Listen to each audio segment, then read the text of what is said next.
Once again you all are most welcome on Icon Prep YouTube channel. कैसे हैं आप लोग? उम्मीद करते हैं बहुत अच्छे होंगे। ठीक है, तो प्रीवियस लेक्चर में मैंने बताया था रेस्ट एंड मोशन का कॉन्सेप्ट, और मैं आज लेकर के आया हूँ डिस्टेंस डिस्प्लेसमेंट। ठीक है, एंड आपका आगे का टॉपिक्स। ठीक है, तो आप लोग वीडियो के अंत तक बने रहिएगा। ठीक है, अच्छा लगे तो आप लोग लाइक कीजिएगा, सब्सक्राइब कीजिएगा। ठीक है, एंड अपने फ्रेंड्स में भी आप लोग शेयर कीजिएगा। ठीक है, तो चलिए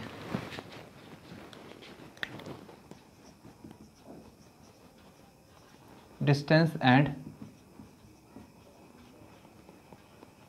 डिस्प्लेसमेंट। ठीक है, आप लोग पेन एंड पेपर लेकर के बैठिएगा, नोट करते चलिएगा। ठीक है, एंड आप लोग को समझ में ना आए तो आप क्या कीजिएगा, डिस्क्रिप्शन बॉक्स में मैंने इंस्टाग्राम का आईडी लिंक दे रखा है। ठीक है, तो आप लोग उस पर फॉलो करके एंड मेरे से क्वेश्चंस पूछ सकते हैं, जो भी आप लोग का डाउट होगा। ठीक है, तो चलिए डिस्टेंस एंड डिस्प्लेसमेंट की बात करते हैं। डिस्टेंस ये क्या होता है आपका? ये जो होता है आपका डिस्टेंस, देख लीजिए आपका बहुत ही आज बहुत अच्छा कॉन्सेप्ट आप लोगों को बताने वाला हूँ। मे भी आप लोग सुन करके बहुत ज़्यादा कंफ्यूज हो जाएंगे कि सर ये क्या बता रहे हैं, ये तो सर आप गलत बता रहे हैं। ठीक है, बट आपका यही एक्चुअल कॉन्सेप्ट होगा। ठीक है, चलिए तो दो पॉइंट हम लोग दे रखे हैं। ठीक है, ए एंड बी। अब बात कर रहे हैं डिस्टेंस का, तो आपसे पूछा जाएगा कि बताइए ए एंड बी का डिस्टेंस क्या होगा। तो आप लोग सीधा बोलेंगे सर स्केल लेंगे, यहाँ से लेकर के यहाँ मेजर कर लेंगे, यहाँ से लेकर यहाँ मेजर कर लेंगे, ये आपका डिस्टेंस होगा। बट आपका ये डिस्टेंस नहीं होगा। दो पॉइंट आपका ए एंड बी दिया हुआ है, तो ये जो आपका डिस्टेंस होगा ये आपका यहाँ पे डिस्टेंस फिक्स नहीं होगा। इसके बीच का डिस्टेंस कुछ भी हो सकता है। ठीक है, इसके बीच का आपका डिस्टेंस क्या हो सकता है? कुछ भी हो सकता है। कहने का सेंस आपका क्या होगा कि कभी भी दो पॉइंट के बीच का डिस्टेंस आपका फिक्स नहीं होता है। ठीक है, वो आपका फिक्स नहीं होता, तो होता क्या है आपका? तो वो आपको डिपेंड करता है कि किस पाथ को फॉलो करके आप वन पॉइंट से दूसरे पॉइंट पहुंच रहे हैं। ठीक है, जिस पाथ को फॉलो करके जाएंगे उस पाथ का टोटल लेंथ जो होता है वही आपका क्या होता है? डिस्टेंस होता है। अब देखिए हम इस पाथ को फॉलो करके जा रहे हैं। ठीक है, आप लोगों में से कोई इस पाथ को फॉलो करके यहाँ पे जाएंगे। ठीक है, कोई आपका ये पाथ को फॉलो करके जाएंगे, कोई डायरेक्ट ऐसे पहुंचेंगे, कोई आपका ऐसे करके घूम घाम के जाएंगे। ठीक है, तो अब देख लीजिए, तो जिस पाथ को फॉलो करके जा रहे हैं उसी पाथ का टोटल लेंथ जो होता है वो होता है आपका डिस्टेंस। तो आप बताइए, कोई स्टूडेंट ऐसे इस पाथ को फॉलो करके गए, कोई ऐसे पाथ फॉलो करके गए, कोई इस पाथ को, कोई इस पाथ को, कोई इस पाथ को, तो बताइए सब इक्वल है? नहीं है। ठीक है, तो इसका मतलब समझ में आ गया कि दो पॉइंट के बीच का डिस्टेंस क्या होता है? कभी भी इक्वल नहीं होता है। ये किस बात पे डिपेंड करता है? तो ये डिपेंड करता है कि आप किस पाथ को फॉलो करके आप वन पॉइंट से दूसरे पॉइंट पे पहुंच रहे हैं। ठीक है, तो डिस्टेंस का डेफिनेशन क्या होगा?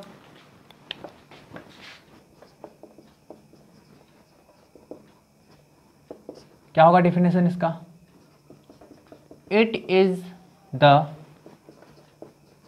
Total path length followed by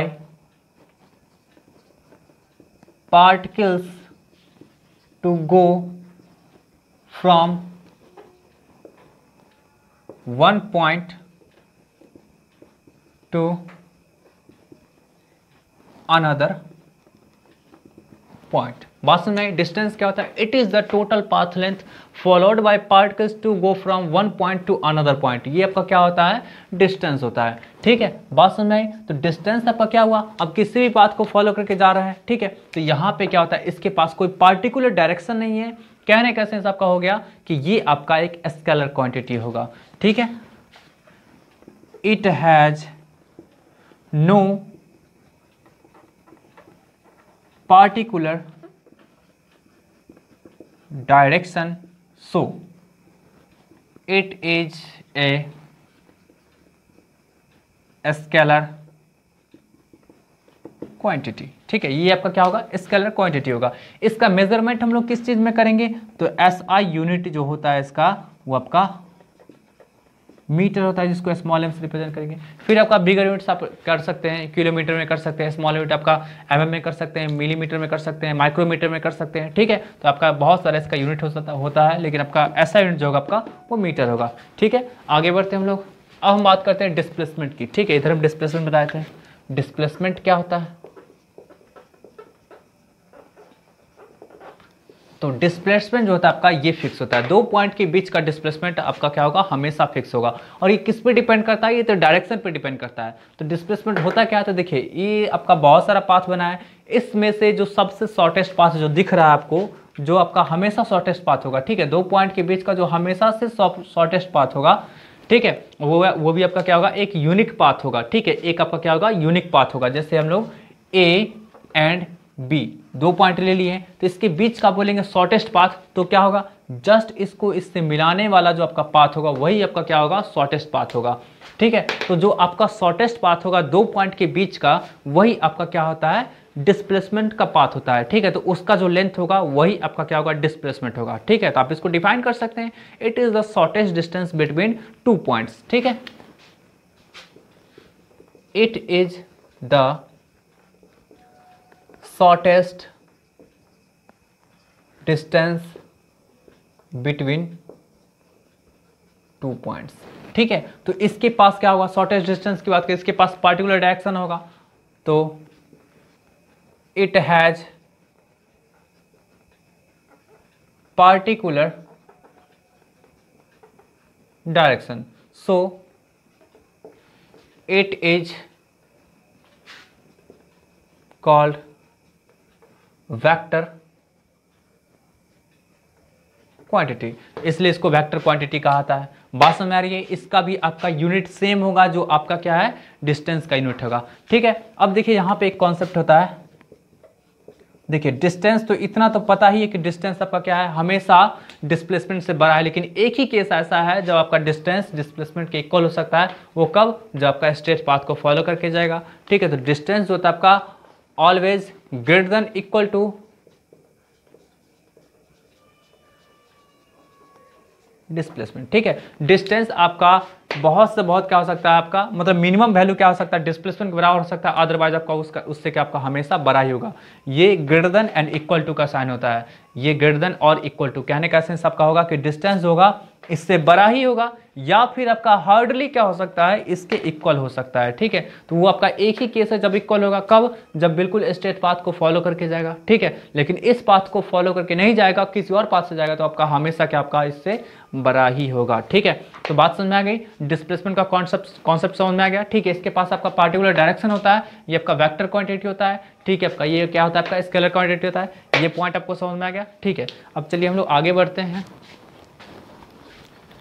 देखिए ये आपका डिस्टेंस सिर्फ और सिर्फ क्या होता है, पाथ लेंथ होता है, इसके पास पार्टिकुलर डायरेक्शन नहीं होता है। तो डिस्टेंस जो होगा आपका, वो डिस्टेंस जो होगा, इट इज ऑलवेज पॉजिटिव, ये आपका क्या होगा, हमेशा पॉजिटिव होता है, ठीक है। But it may be negative, positive और जीरो।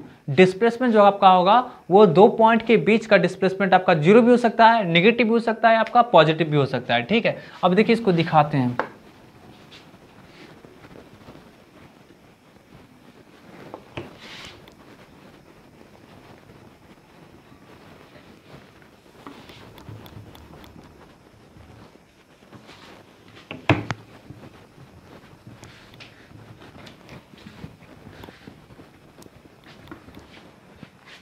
देखिए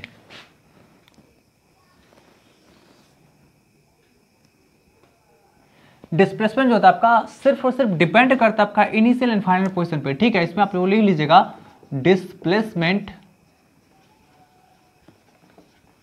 only depends upon initial and final position, ठीक है। अब देखिए तो जैसे मान लीजिए आपका ए है, ये आपका बी है, ठीक है। देखिए कोई पार्टिकल आपका ऐसे करके गया, यहाँ पे गया, इस पाथ को फॉलो करके गया, ठीक है। तो डिस्टेंस आपसे पूछा गया, देखिए आपका बिल्कुल आपका क्या है, डायमेट्रिकली अपोजिट पॉइंट पे गया, आपका ये सेंटर है, ठीक है। तो आपका क्या होगा, यहाँ से आपसे पूछा जाएगा कि बताइए कि आपका डिस्प्लेसमेंट क्या होगा। तो डिस्प्लेसमेंट जो होगा आपका इस पॉइंट को मिलाने वाला आपका लाइन होगा, तो ये मान लीजिए आपका आर होगा, ये भी आर होगा, रेडियस है, ठीक है। तो आपका डिस्प्लेसमेंट जो आपका होगा, ये कितना होगा 2r हो जाएगा, ठीक है। एंड डिस्टेंस की बात करेंगे,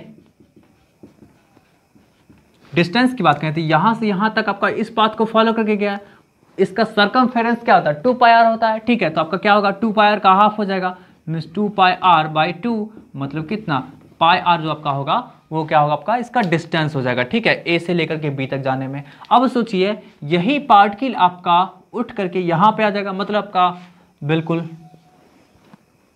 ये आपका यहां से स्टार्ट किया, ठीक है, यहां से स्टार्ट किया, इस पाथ को फॉलो किया एंड अगेन आपका इस पॉइंट पे आ गया, ठीक है, आपका अगेन इस पॉइंट पे आ गया, मतलब स्टार्ट किया यहीं से एंड यहाँ पे फिर से आ गया। तो यहाँ पे आपका इनिशियल फाइनल पोजीशन तो आपका सेम है, तो यहाँ पे क्या आपका होगा डिस्प्लेसमेंट 0 हो जाएगा। एंड डिस्टेंस की बात करेंगे, डिस्टेंस की बात करें तो टोटल सम करेंगे तो ये आपका क्या होता है 2πr होता है। मान लीजिए इसका आपका रेडियस आपका क्या होगा r होगा, इसका क्या हो जाएगा आपका 2πr।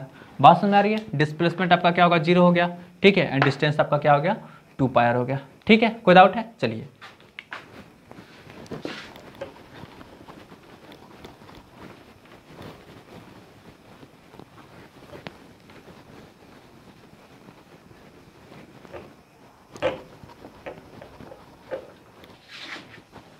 नोट कर लीजिएगा आप लोग इस पॉइंट को।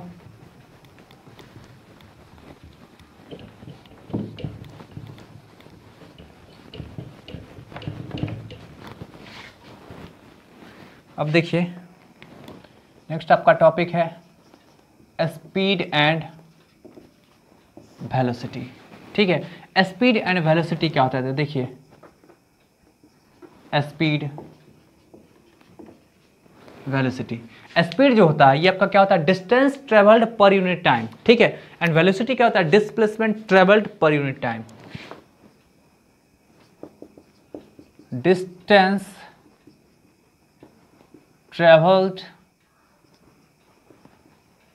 Per unit time is called speed, और ये क्या होता है आपका डिस्प्लेसमेंट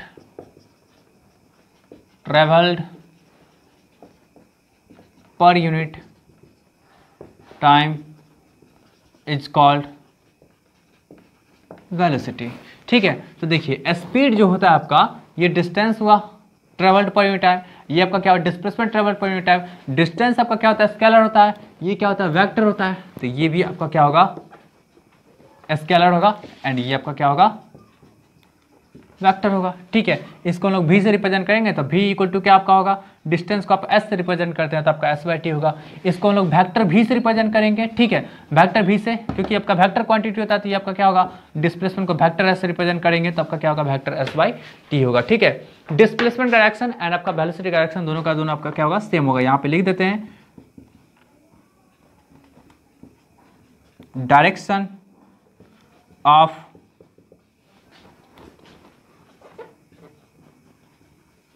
डिस्प्लेसमेंट एंड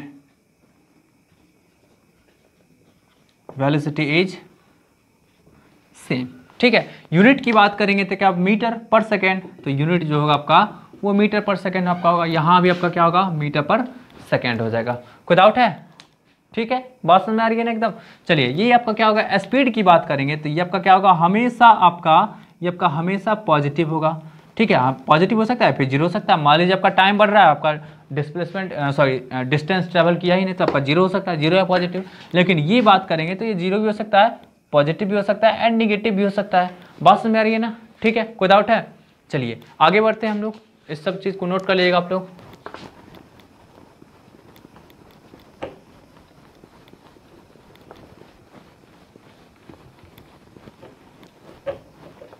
अब देखिए आपका हम बात करते हैं ये वेलोसिटी जो होता है, बुक में आप लोग पढ़िएगा तो कुछ कुछ पढ़ना पड़ता है। जैसे देख लीजिए आपका एक पढ़ना पड़ेगा इंस्टेंटेनियस वेलोसिटी, इंस्टेंटेनियस वेलोसिटी ये आपका क्या होता है इंस्टेंटेनियस। इंस्टेंटेनियस कहने का सेंस होता है किसी पार्टिकुलर इंस्टेंट में। जैसे मान लीजिए आप क्या करते हैं अपने होम से घर से आप स्कूल के लिए चलते हैं, ठीक है। आप चले हैं अपने घर से 8:30 AM में, ठीक। एंड आप यहाँ पहुँच रहे हैं, स्कूल पे पहुँच रहे हैं आप 9 AM में, ठीक है। इस बात को फॉलो करके मान लीजिए। अब देखिए आपका इस बात को फॉलो करके जा रहे हैं। अब यहाँ पे क्या आपका होगा, आपसे पूछेंगे कि भाई आपका बताइए 9:45 AM में क्या वेलोसिटी था, ठीक है। आपसे पूछा जाएगा कि 9:45 AM में क्या वेलोसिटी था। कहने का सेंस है किसी पार्टिकुलर इंस्टेंट में, किसी पार्टिकुलर टाइम पे आपका वेलोसिटी पूछा गया, तो वही आपका क्या होगा, वही आपका वेलोसिटी क्या होगा, आपका इंस्टेंटेनियस वेलोसिटी होगा। बात समझ में आ रही है? आपका क्या होगा, इंस्टेंट वेलोसिटी क्या होता है, तो किसी इंस्टेंट में आपका क्या होता है, वेलोसिटी क्या आपका होगा किसी भी ऑब्जेक्ट का, तो वो क्या होता है आपका इंस्टेंटेनियस वेलोसिटी, ठीक है। तो it is the velocity at any instant, ठीक है। ये आपका क्या होता है, इंस्टेंट वेलोसिटी। बाकी और सब कुछ सेम होगा, मीन्स आपका क्या यूनिट वगैरह सब कुछ सेम होगा, ठीक है। डायरेक्शन भी आपका क्या होगा, वही होगा, मीन्स डिस्प्लेसमेंट के डायरेक्शन के बराबर, ठीक है। अब चलिए नेक्स्ट हम बात करते हैं, छोटा सा डिफिनेशन था, ठीक है। नेक्स्ट आपका होता है एवरेज वेलोसिटी, ठीक है। इसी को हम लोग VAV से रिप्रेजेंट करते हैं, इसको हम लोग VINS से रिप्रेजेंट करते हैं, ठीक है। V इंस्टेंटेनियस, इसको VAV से रिप्रेजेंट करते हैं। अब देखिए आपका एवरेज वेलोसिटी क्या होता है। अब जैसे मान लीजिए आपका A पॉइंट से आप B पॉइंट तक जाते हैं, ठीक है। इसका बीच का टोटल डिस्प्लेसमेंट आप कैलकुलेट कर लीजिएगा, ठीक है। तो मान लीजिए आपका S होता है, ठीक है। इसको टाइम लगा है T, कोई डाउट है? अब देखिए आप यहाँ पे चले हैं तो आपका कुछ वेलोसिटी था V1 था, आप यहाँ पे आए तो आपका V2 वेलोसिटी हो गया, आप यहाँ पे आए तो आपका V3 वेलोसिटी हो गया। मतलब आप जब A से B तक जाते हैं तो आपका रास्ते में, मतलब इस पाथ को फॉलो करके जाते हैं तो बहुत जगह आपका वेलोसिटी वेरी करता है, ठीक है। बट मुझे उस बात से मतलब नहीं है। आपको यहाँ से यहाँ तक जाने में कितना टाइम लगा, तो T ले लिए। आपको यहाँ से यहाँ तक जाने में कितना डिस्प्लेसमेंट ट्रैवल करना पड़ा, तो S ले लिए, ठीक है। अब आपसे पूछा जाए कि एवरेज वेलोसिटी क्या होगा, तो सिंपल सा बता आपका होगा total displacement travel by total time taken. मतलब आप कितना डिस्प्लेसमेंट ट्रैवल किए टोटल, और उस डिस्प्लेसमेंट ट्रैवल करने में आपका कितना टाइम लगा है, यही आपका इसी का रेशियो जो होगा आपका वो एवरेज वेलोसिटी होगा, ठीक है। ये आपका क्या होता है, total displacement travelled, it is the ratio of total displacement traveled and total time taken। मतलब VAV इक्वल टू आपका होता है S total by T total, कोई डाउट है? तो यही आपका क्या होता है, एवरेज वेलोसिटी होता है। बात समझ में आ रही है एकदम 100%, ठीक है। तो फिर मिलते हैं हम लोग नेक्स्ट क्लास में, तब तक के लिए बाय बाय, टेक केयर। फिर आगे बात करते हैं हम लोग यूनिफॉर्म मोशन के बारे में बात करके, एंड आपका इसी तरह बहुत सारा टॉपिक्स आपको आएगा, ठीक है। तो आप लोग अपना ख्याल रखिएगा, ठीक है, एंड अच्छे से पढ़िएगा, ठीक है।